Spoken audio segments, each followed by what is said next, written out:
अस्सलामुअलैकुम। Class 5 exercise 3.4 कर रहे थे हम, उसी को कंटिन्यू करेंगे आज हम क्वेश्चन नंबर 25 से।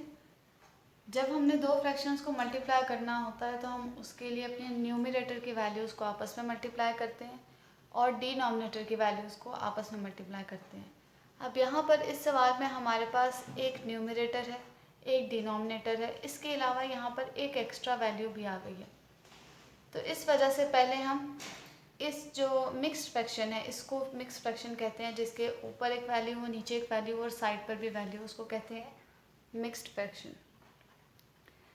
तो जब भी हमारे पास मिक्स्ड फ्रैक्शन आ जाती है तो उसको पहले हमने प्रॉपर इम्प्रॉपर फ्रैक्शन में चेंज करना पड़ता है, यानी ऐसे फ्रैक्शन में जिसके ऊपर एक वैल्यू हो और नीचे एक वैल्यू हो, बस साइड वाली वैल्यू को हमें ख़त्म करना पड़ेगा। इसको हल करने के लिए क्या करते हैं हम, जो हमारा डिनोमिनेटर है उसको हमारी साइड पर जो वैल्यू उसके साथ मल्टीप्लाई करते हैं और जो टॉप पे वैल्यू है न्यूमरेटर में उसमें ऐड कर देते हैं। यानी जैसे ये 4 1/2 है तो हम 2 को 4 से मल्टीप्लाई करेंगे तो जो आंसर आएगा हमारे पास आएगा 8, और 8 में जमा कर देंगे हम 1 को तो कितना हो जाएगा 9। तो 2 को पहले 4 से मल्टीप्लाई किया तो आ गया 8। अब ये जो 8 आया है उसको हम प्लस करेंगे 1 में तो हमारे पास क्या आ गया 9। अब ये जो 9 आया है इसको हम न्यूमरेटर में लिखेंगे और जो डिनोमिनेटर है उसमें जो वैल्यू पहले से पड़ी हुई है उसी को लिखेंगे। अब ये आपका चेंज हो गया मिक्स्ड फ्रैक्शन से एक रेगुलर फ्रैक्शन में चेंज हो गया। तो इसको हम रिप्लेस करेंगे इसके साथ और फिर इसके बाद अपना सवाल जो है आगे सॉल्व करेंगे।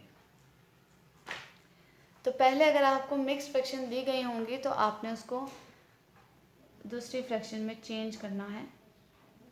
8/6 मल्टीप्लाई बाय, तो जब हमने इसको कन्वर्ट किया तो कितना आ गया 9/2, 9/2।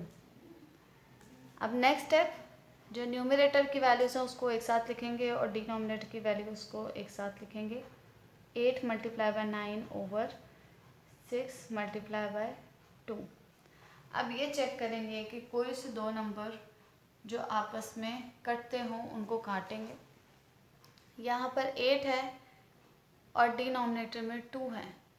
8 और 2 दोनों सेम टेबल पर जाते हैं, दोनों ही 2 के टेबल पर आते हैं, इसलिए हम इन दोनों को 2 पे काट सकते हैं। 2 के टेबल में 2 कहाँ आता है 1 पर, तो 2 1 ज़ा 2, और 2 के टेबल में 8 आता है 4 पर, इसीलिए 2 4 ज़ा 8। अब यहाँ 9 है और यहाँ 6 है, ये दोनों 3 के टेबल पर जाते हैं तो 3 से कट करेंगे इसको। 3 के टेबल में 6 का आता है 2 पर, 3 2 ज़ा 6 और 3 3 ज़ा 9।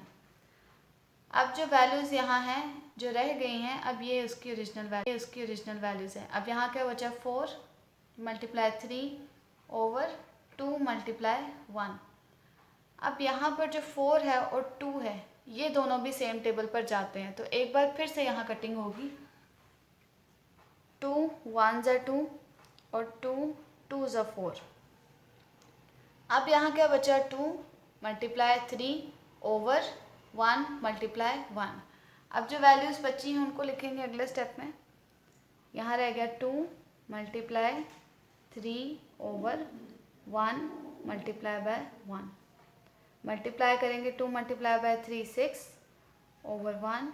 जब भी डिनोमिनेटर में आपके पास 1 आ जाए तो उसको ना लिखने से आपके सवाल पर कोई फ़र्क नहीं पड़ेगा, बल्कि ना लिखना ज़्यादा बेहतर होता है क्योंकि वो एक सिंपल वैल्यू नज़र आ जाती है फिर आपको। नेक्स्ट क्वेश्चन, इसमें भी पहले जो हमें मिक्स फ्रैक्शन दी गई है उसको हम चेंज करेंगे। 12 3/5 है हमारे पास, 5 को मल्टीप्लाई करेंगे 12 के साथ। 5 2 ज़ा 10 0 1 कैरी, 5 1 ज़ा 5 प्लस 1 6।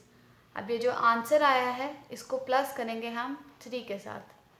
60 प्लस 3 63। अब ये जो 63 आपके पास फाइनल आंसर है ये आपका ऊपर लिखेंगे और नीचे डिनोमिनेटर में क्या आएगा जो पहले से इस फ्रैक्शन में होगा 5।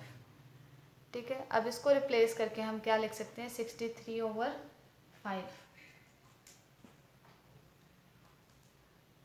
4/7 मल्टीप्लाई बाय 63/5।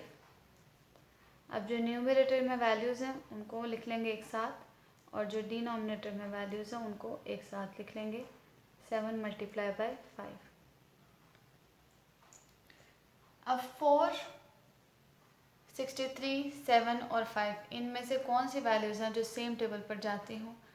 7 है और 63 है, ये दोनों 7 के टेबल पे आते हैं, तो इनकी कटिंग करेंगे। 7 1 ज़ा 7 और 7 9 ज़ा 63। अब 9, 4 और 5 है, ये तीनों वैल्यूज जो हैं किसी भी टेबल में नहीं आते। कोई भी ऐसा टेबल नहीं है जिसमें 9 आता हो और 5 भी आता हो, या 4 आता हो तो 5 भी आता हो, इसलिए मज़ीद कटिंग नहीं होगी।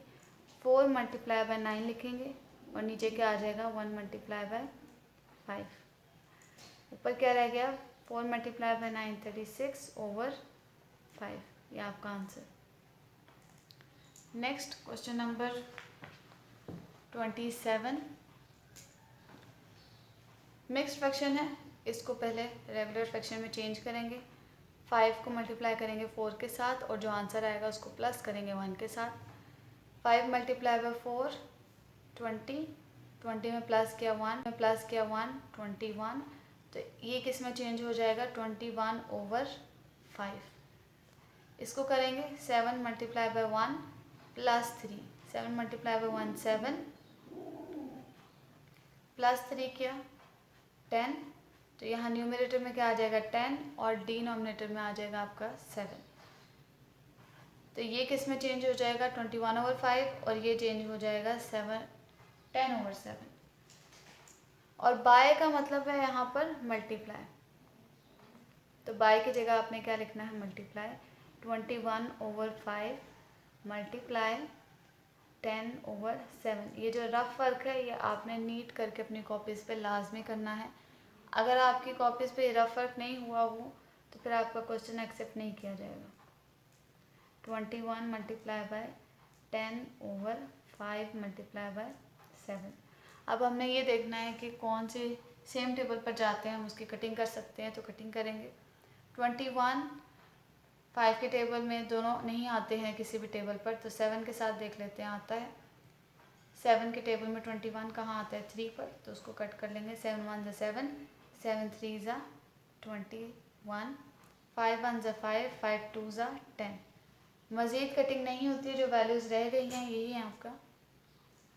नेक्स्ट स्टेप, इसमें क्या लिखेंगे हम, 2 multiply by 3 over 1 multiply by 1।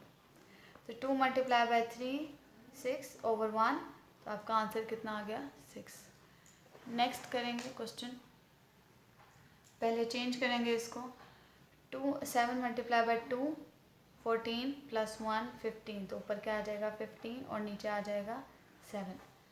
5 multiply by 2 10, 5 2 ज़ा 10 प्लस 4, 10 प्लस 4 14, 14 ओवर 7, 14 ओवर 5। यहाँ डिनोमिनेटर में 5 है तो 14 ओवर 5 आएगा। अब लिख लेंगे अपनी फ्रैक्शंस को। इसकी जगह पर क्या लिखेंगे अब हम, 15 ओवर 7। बाय की जगह क्या लगाएंगे, मल्टीप्लाई। 2 5 ज़ा 10 प्लस 4 14 ओवर 5। एक साथ लिख लेंगे 15 multiply by 14 over 7 multiply by 5। Cutting करेंगे। 7 के टेबल में 14 आता है, 7 1 ज़ा 7, 7 2 ज़ा 14, और 5 के टेबल में 15 आता है, 5 1 ज़ा 5, 5 3 ज़ा 15। मज़ीद कटिंग नहीं होती है, इसलिए यहाँ पर क्या आ जाएगा, 3 multiply by 2 over 1 multiply by 1। 3 multiply by 2 6 over 1, नीचे का 1 लिखना ज़रूरी नहीं है तो हम क्या लिखेंगे 6, ये आपका आंसर। बाकी जो लास्ट 4 क्वेश्चन है वो आपका होमवर्क है।